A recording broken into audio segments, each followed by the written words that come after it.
నమః. ఓం శాంతి. ప్రియ ఆత్మబంధువులకు నమస్సమాంశోయ్. మహర్షి దయానంద సరస్వతుల వారు 1875 జూలై 4ని పూనాలో 15 ప్రవచనాలు చేశారు. జూలై 4 నుంచి 18 ఆగస్టు 4 వరకు కూడా. ఇంతవరకు మనము ఈ ప్రవచనాలలో 15 రోజుల ప్రవచనాలలో మొదటి రోజు, 2వ రోజు, 3వ రోజు పూర్తి అయిపోయినాయి. 4వ రోజులోకి వచ్చేస్తాము. 4వ రోజులో మొదటిగా మీకు ఒక ఎపిసోడ్ వచ్చింది, 2వ ఎపిసోడ్ వచ్చింది, ఇప్పుడు ఇది 3వ ఎపిసోడు. ఈ 3వ ఎపిసోడ్లో నిన్నటి నుంచి కంటిన్యూషన్ కొంచెం భాగం ఇస్తూ ఈరోజు మళ్ళీ కలుపుతూ పంపిస్తున్నాం. చూడండి నా ప్రియ ఆత్మీయ సోదరులు, ఎవరికి వ్యతిరేకం కాదు, ఎవరి అభిమతాలు వారివే, ఎవరిని దూషించడం కానీ విమర్శించడం కానీ లేదా వారి మనోభావం దెబ్బతీసే విధంగా కానీ మేము చెప్పటం లేదు. వేదాలలోని విషయాలని, సత్యాలని తీసి మహర్షుల వారు ఏం చెప్పారో అది మీకు అందరికీ తెలియజేస్తున్నా. ఇందులో మా దోషాలు ఉంటే క్షమించండి, సత్యాన్ని గ్రహించండి. సత్య మార్గంలో జీవనయాత్ర సాగిస్తూ మన లక్ష్యము, మన గమ్యము ముక్తి, మోక్షము. అందుకు తగిన విధానాలన్నీ కూడా వేదాలలో చాలా వివరణగా కనబడ్డాయి. మనకి మహర్షులు పారదర్శకంగా తయారయ్యి రుజుమార్గంలో చక్కటి వేదాలకి భాష్యాలు చెప్పారు. ఆ భాష్యాలు చెప్పినటువంటి విషయాలని ఉపనిషత్తులో కానీ శబ్దర్శనాలలో కానీ ఎక్కడా కూడా ఇప్పుడు ఉండే విధానం లేదు. వేదాలలో కూడా ఈ విధానం లేదు. అవి మహర్షి దయానంద సరస్వతుల వారు అన్నీ చూపించి చెప్తున్నారు. అవే మీ ముందుకి ఫోకస్ చేస్తున్నాం. సరే, నేను అటు కంటిన్యూషన్ తోటి ఈరోజు కూడా చెప్పాల్సినదో చూడండి. కూడా ప్రాణ ప్రతిష్టకు సంబంధించిన మంత్రములు లేవు. గృహ్యం, శ్రౌత సూత్రాలలో, శబ్దర్శనాలలో ఈ ప్రాణ ప్రతిష్టకు సంబంధించిన మంత్రాలు ఏమైనా ఉన్నవా? చూపించండి. అట్లయినప్పుడు ప్రాణేభ్యో నమ అని ప్రాణ ప్రతిష్టకు సంబంధించిన మంత్రం ఎచ్చటి నుండి వేడనేది ఇక్కడ కూర్చునేస్తున్నారు మహర్షుల వారు. అలాంటప్పుడు ఈ ప్రాణేభ్యో నమ అను ప్రాణ ప్రతిష్టకు సంబంధించిన మంత్రం ఎచ్చట నుండి వెడలినది. దీనిని గురించిన ఆలోచన హిందువులమగు మనము ఇక్కడ మహర్షుల వారు చెప్తున్నారు. చూడండి ఏమని, హిందువులమగు మనము. ఆ హిందూ అనే పదం చెప్పడానికి ఆయన ఎంత వివరించారు మళ్ళీ చూడండి. నేను పొరపడుచున్నాను, ఆర్యులమగు మనము చేయవలను అంటే హిందూ అనే పదాన్ని మహర్షుల వారు చెప్పడానికి మనసు వారికి అంగీకరించలేదు. కారణం ఏమిటంటే కింద ఇస్తున్నారు. హిందూ శబ్దమును నేను మరుపుచే ఉచ్చరించి తిని. హిందూ అనగా నల్లవాడు, కాఫిర్, దొంగ అని అర్థము. ఈ పేరును మనకు మహమ్మదీయులు సంగినారు. నేను అజ్ఞానం ఈ శబ్దమును ప్రయోగించి తిని. ఆర్యులు అనగా శ్రేష్ఠులు, ఇదియే మన నామము. బట్ మనం హిందూ దేశము, హిందువులు అని చెప్పేసి హిందూ ప్రచారం చేసుకుంటూ వెళ్ళిపోయాము. ఈ హిందూ అనే పదానికి అర్థము కాఫీర్, దొంగ, బానిస, ఇవన్నీ అరబిక్ భాషలో వస్తాయి.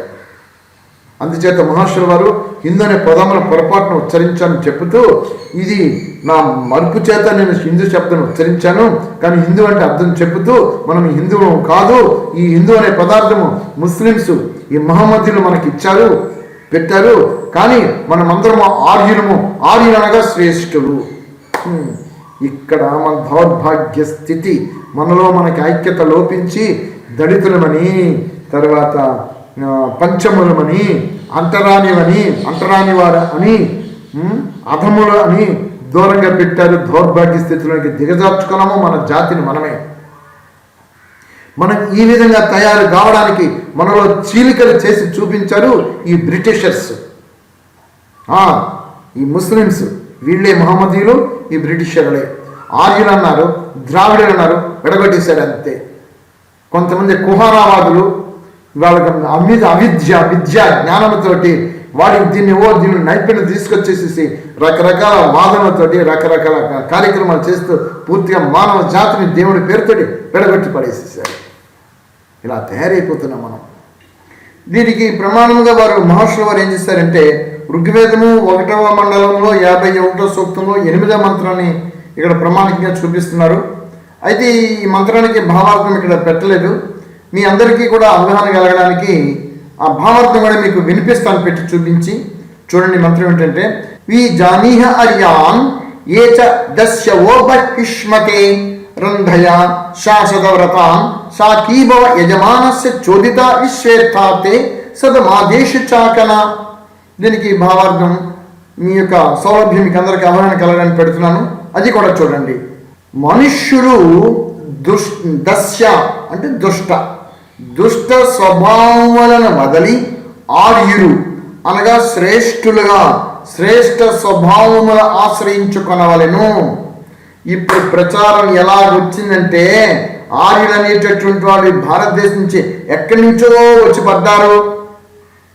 కుహానవాదులు ఏం ఆశించి భారతదేశంలో జన్మించి భారతదేశం యొక్క సనాతన సంస్కృతిని గౌరవించకుండా వీరి తలక కుబుద్ధితో, కుత్సబుద్ధితో, నీచ బుద్ధితో ఇష్టానుసారంగా మన సనాతన వైదిక ధర్మని వంచిస్తున్నారు. ఆర్యులు ఎక్కడి నుంచి వచ్చారంటున్నారు. అసలు భారతీయులందరూ కూడా ఆర్యులే. ఈ ఎక్కడి నుంచి రావడం ఏంటి? రకరకాల విధాన ప్రజలను తీసుకొచ్చేసారు. ఆర్యులు అనగా శ్రేష్ఠ స్వభావంలో ఆశ్రయించుకొనవలను, అట్టివారే ఆర్యులు. ఉత్తమ విద్యల ప్రచారమనే అందరకు ఉత్తమ భోగమును ప్రాప్తింపజేయగలను. అధర్మయ్యులకు దుష్టులను నివారించడానికి నిరంతరము ప్రయత్నం అనర్చుచుండవలను. నిశ్చయముగా ఏ మనుష్యుడైనను ఆర్యుల సాంగత్యము అధ్యయనము ఉపదేశం పొందనిదే యథార్థముగా విద్వాంసుడు ధర్మాత్ముడు ఆర్య స్వభావంతో కూడినవాడు కాజాలడు. కావున మానవ మాతలెల్లరను ఆర్యుల గుణ కర్మ స్వభావం చక్కగా తెలుసుకుని ఆచరిస్తూ నిరంతరము సుఖ పూర్ణులై ఉండవలెను. ఈ మంత్రం ఎక్కడి నుంచి వచ్చింది? వేదం నుంచి వచ్చింది. అంటే వేదములో ఉండే విధానాన్ని ఎవరెవరు ఆచరిస్తున్నారో దాని ప్రకారంగా జీవనయాత్ర సాగిస్తున్నారో అందరూ ఆర్యులే. ఈ ద్రావిడులు, ఈ దస్యులు ఇవి ఎక్కడి నుంచి వచ్చాయి?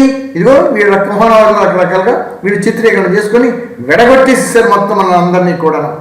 సరే, ఇప్పుడు మళ్ళీ మహర్షుల వారు ఏం చెప్పారో అందులోనికి వెళ్ళిపోదాం. ఆర్యో బ్రాహ్మణ కుమారయోహ అష్టాధ్యాయులు మనకి 6:2-6 కనబడుతుంది. సోదరులారా, వ్రతహీనులకు దస్యుల వంటి వారితో యుద్ధం అనర్చు మనము వ్రతధారులమైన ఆర్యులమని జ్ఞాపకం ఉంచుకొనుడు.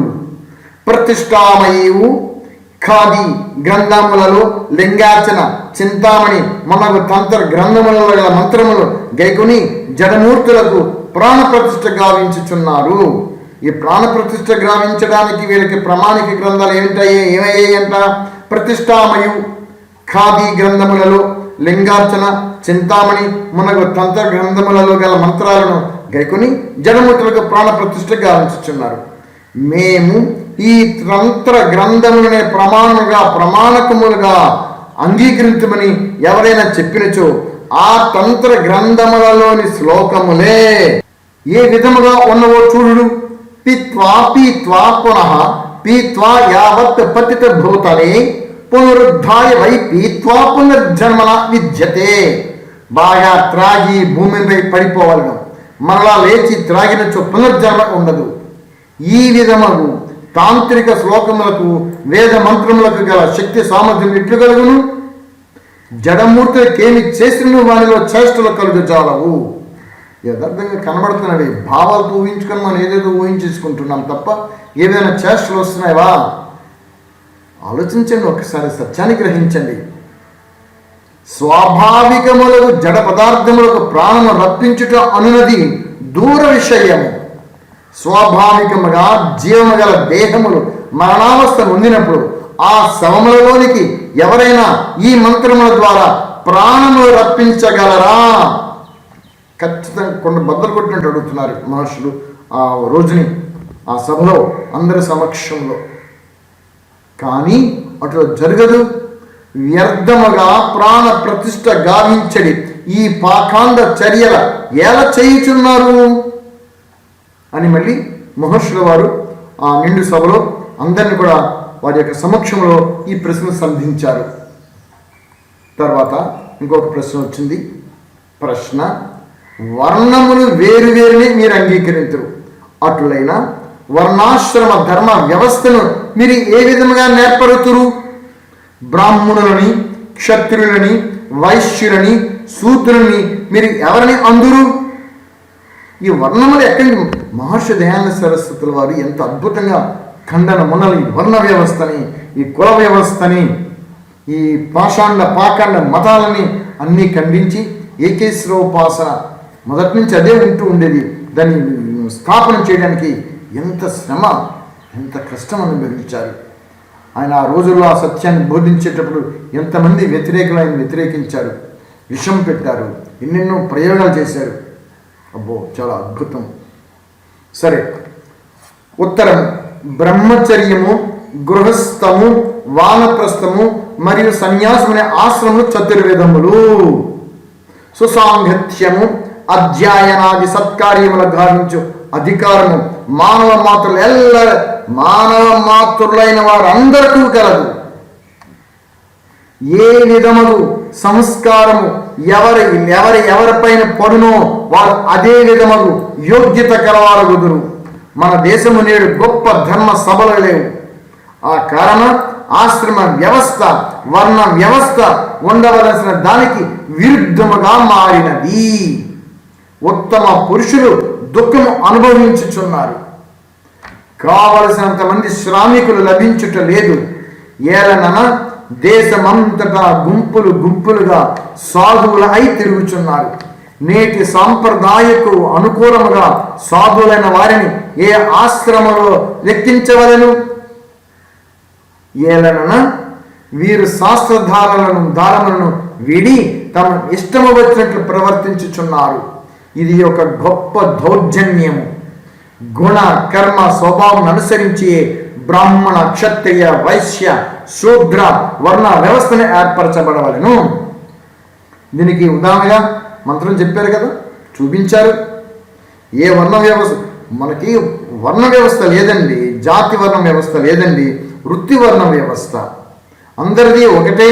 ఆ గురుకులంలో ఏర్పరిచినప్పుడు పంపించినప్పుడు పిల్లలని ఆ గురుకులం ఎవరు ఏ వృత్తులు స్వీకరిస్తుంటుంటే ఆయా వృత్తుల ప్రకారంగా వారిని ఆయా విధులలోకి పంపిస్తుండేవారు. అందరిది ఒకటే జాతి. ఈ విధంగా ఆ రోజుల్లో అప్పుడు పూర్వకాలం ఉంటూ ఉండేవి. కానీ నేడు ఏ విధంగా మారిపోయింది? పూర్తిగా వర్ణ వ్యవస్థ పెట్టేసేసి మానవ జాతిని చీల్చేసేసారు. అధములు అన్నారు, దళితులు అన్నారు, చెప్పడానికి మాట్లాడారు, అలా విడగొట్టేసేసి ఊరికి దూరంగా వీళ్ళకి గృహాలు నిర్మించి అక్కడ కూర్చోబెడుతున్నారు. ఇదే కదా అవకాశంగా తీసుకున్నారు ఈ బ్రిటిషర్లు. వాళ్ళ దగ్గరికి ముందుకు వెళ్ళి వాళ్ళలో కలుపుకొని ఈ రోజు ఇంతదిగా క్రిస్టియన్స్ అన్ని మతాల డెవలప్మెంట్ అవడానికి, ప్రబలం చెందడానికి మనమే కదా ఆజ్యం పోసాము. మనల్ని దౌర్భాగ్య స్థితి వచ్చింది కదా. ఇప్పటికైనా విడనాడి సర్వ మానవ జాతి అంతా కూడా ఒకటే అని చెప్పేసి వేదం చెప్తున్నప్పుడు, వేద ప్రమాణాలు ఆచరిస్తామని అంటున్నప్పుడు, మరి వేద ప్రమాణం ఎందుకు మీరు స్వీకరించి మీ జీవన విధానాలలో చూపించడం లేదు? ఆలోచించండి నా ప్రియ ఆత్మీయ సోదరులు. మీ ముందు సత్యం పెట్టడమే మా ధర్మం. సత్యాన్ని బోధిస్తున్నారు.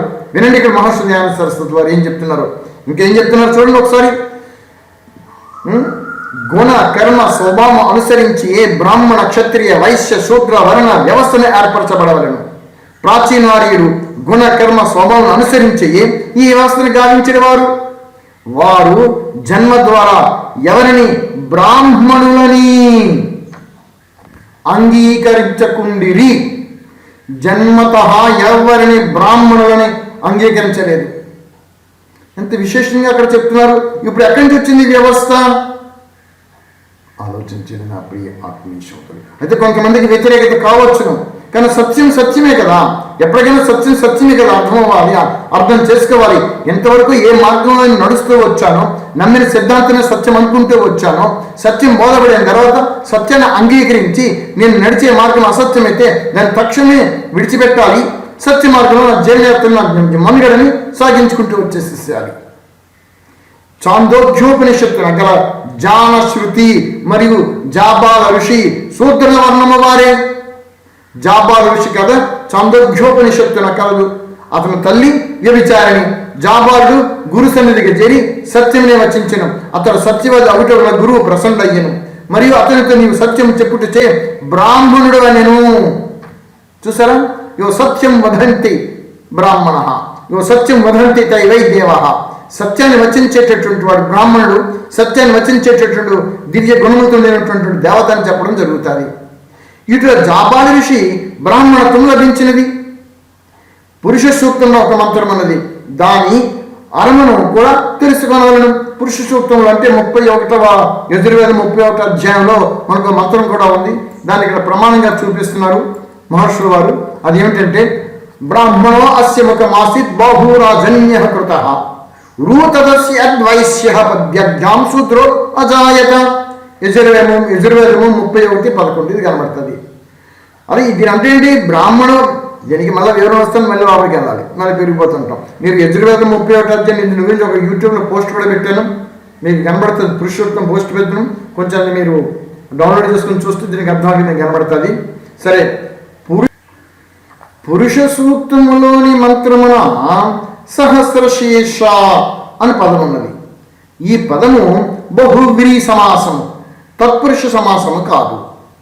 గంగాయాం ఘోష అని వాక్యమునకు గంగలో గొల్లపల్లె అని అర్థం చెప్పక, లక్ష్మణాసక్తితో గంగ ఒడ్డున గల పవిత్రమైన గొల్లపల్లె అని అర్థము చెప్పవలను. ఇదే విధముగా పై మంత్రము వాక్యమునకు అర్థము చెప్పవలను. ఎవరి అర్థాలు ఎవరి భావాలు చెప్పుకుంటూ పోతున్నారు. ప్రామాణికంగా ఒక దానికి తీసుకోవాలంటే వేదమంత్రాలకి అర్థాలు, మహాభాష్యం చూడాలి, ఛందస్సు చూడాలి, నిరుక్తం చూడాలి, వ్యాకరణం చూడాలి, ధాతుపాఠం చూడాలి. దానికి ముందు మహర్షులు చెప్పినటువంటి భాష్యాలు చెప్పినటువంటి ఆరణ్యకములు, బ్రాహ్మణములు, శతపథము, ఉపనిషత్సు, దర్శనాలు వీటన్నిటిని నిష్ఠాతుడై అయి ఉండి సమాధి స్థితిని ప్రాప్తం చేసుకుని సిద్ధపురుషుడయి పరమాత్మ సాక్షాత్కార అనుగ్రహం ప్రాప్తం చేసుకునేవాడు వేదాల దగ్గరికి వెళ్ళి వేద అనువాదాలను పట్టుకోవాలి. ఇవేమీ చేయకుండా చేసేస్తూ ఉంటే రకరకాల అర్థాలు, విపరీత అర్థాలు వచ్చి పడిపోతాయి. అది మొత్తం ప్రజల మీద వెళ్ళిపోయి దాని ప్రభావం చూపించేస్తుంటుంది, దారి తప్పుతూ ఉంటాం. సరే, పూర్ణత్వాత్ పరిశయనాద్వా పురుష, ఇది నిరుక్తంలోని ప్రమాణము. పూర్ణత్వము వలన బ్రహ్మాండమును పురమున వ్యాపించి ఉండుట వలన పరబ్రహ్మ పురుషుడు అనబడును. పూర్ణత్వము వలన బ్రహ్మాండమును పురమున వ్యాపించి ఉండుట వలన పరబ్రహ్మ పురుషుడు అనబడును. ఆ పురుషుని యొక్క ముఖము అనగా ముఖ స్థానము విద్వాంసుడు, జ్ఞానవంతుడైన బ్రాహ్మణుడు. శతపథ బ్రాహ్మణ బహు శబ్దమునకు వీర్యమున అర్థము కలదు. అందుచే వీర్యవంతుడే క్షత్రియుడు. ఇదే వ్యవస్థ పూర్వముండిది. లోక వ్యవహార విద్యలందు చతురుడు వాడే వైశ్యుడు. ఇక పద్వ్యాఘ్రం శూద్రో అజాయత అనే వాక్యమున పద శబ్దమునకు నీచమైనదని భావించి మూర్ఖత్వాది గుణముల గలవాడే శూద్రుడని చెప్పుచు అతను నీచునిగా తలంచుట ఎంతవరకు సరైనది? ఎంత విడమర్చి ప్రతి ఒక్కరి గురించి ఎలాగా మహర్షుల వారు సంబోధిస్తూ విడమర్చి చెప్పుకుంటూ వస్తున్నారో చూడండి. యాని తీర్థాని సాగరే తాని బ్రహ్మణస్య దక్షిణే పది. ఇందు పదశబ్దములకు ఎంత గొప్ప యోగ్యత నొసంగబడినదో మీ అందరికీ విదితమే. శూద్ర శబ్దమునకు మూర్ఖునే అర్థము చెప్పలేను, కానీ నీచుడనే ఉడవరాదు.